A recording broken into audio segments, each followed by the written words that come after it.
Xudavəng monastırı Kəlbəcər rayonunda, Vəng kəndi ərazisində yerləşən qədim Alban məbədi kompleksidir. Bizim eranın ilk əsrlərində yaranmış kiçik kilsənin yerində sonralar monastırın ən qədim tikililərindən biri olan bir nefli bazilika ucaldılmışdı.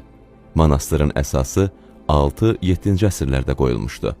Kompleksdə Alban yepiskopunun iqamətgahı və dini maarif mərkəzi fəaliyyət göstərmişdir.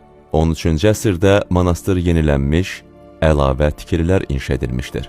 Xudavəng apostollar dövrünə aid ən erkən Alban xristiyan dini abidələrindəndir.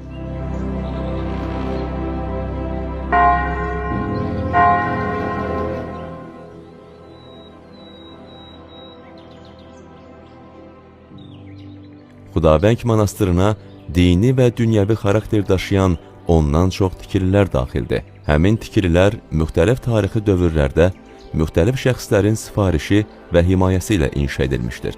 Nazirlər Kabinetinin 2 avqust 2001-ci il tarixli 132 nömrəli qərarı ilə dünya əhəmiyyətli memarlıq abidəsi kimi dövlət qeydiyyatına alınmış Xudavəng monastırı ilk dəfə Azərbaycan SSR Nazirlər Sovetinin 2 aprel 1968-ci il tarixli 140 nömrəli qərarı ilə dövlət tərəfindən mühafizə olunan abidələrin siyahısına daxil edilmişdir.